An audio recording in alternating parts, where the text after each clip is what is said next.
Chapter 1217. Everyone exclaimed out of shock. At that moment, a massive and horrifying head was peeking out of the gate of the end, and the endless grey mist surged out with inhuman roars. The ball of light had shot right at the grey mist. "Go back to where you came from." With an angry shout from Wilbur, an explosion that shook the air could be heard. A thunderous explosion could be seen in the grey mist, and a shockwave washed over the whole island. Grey mist filled the air on the island, and violent spiritual energy torrents caused countless cyclones to form. The whole island looked like it was filled with natural disasters. Everyone was anxiously looking at the endless grey mist in the air.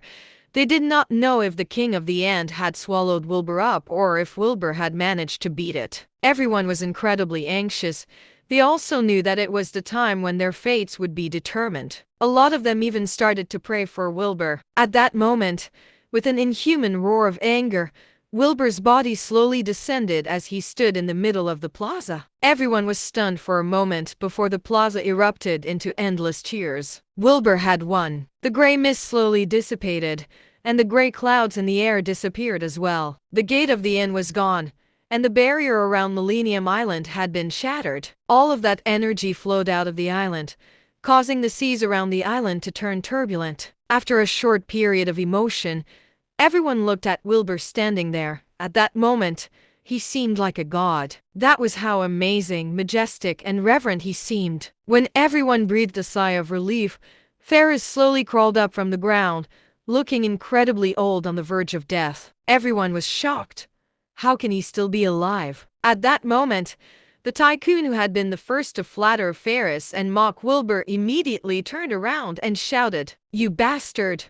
You tricked us here and wanted to scheme against Mr. Penn.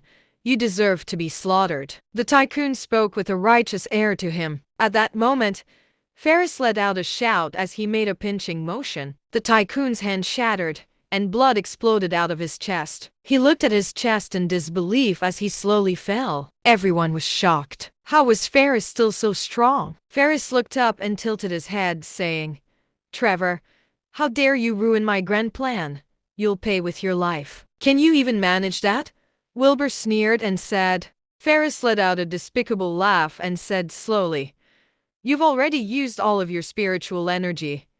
How will you fight against me now?" Wilbur frowned slightly. That orb earlier really was a condensation of all his spiritual energy and power, being condensed to its limits before being unleashed. Just like a nuclear reaction, it had managed to produce an incredible explosion that managed to destroy the Gate of the End, sending that so-called king back to his own world. But it had drained all of Wilbur's energy as well. However, he found it very strange. Ferris had conducted such a large ritual, and Wilbur had already severed Ferris' connection to his master, so how was Ferris still able to fight? From how Ferris had destroyed that guy's heart just now, he still seemed quite strong. At that moment, Eileen shouted as she charged at Ferris. Ferris merely waved, and two grey rays of light struck Eileen's blades. Eileen was immediately sent flying back. Eileen frowned.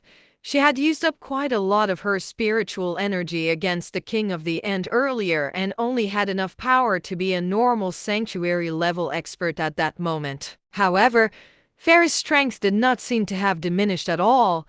It truly was a bit odd. At that moment, Brom shouted out loud as he raised his hammer and charged at Ferris, slamming it right at him.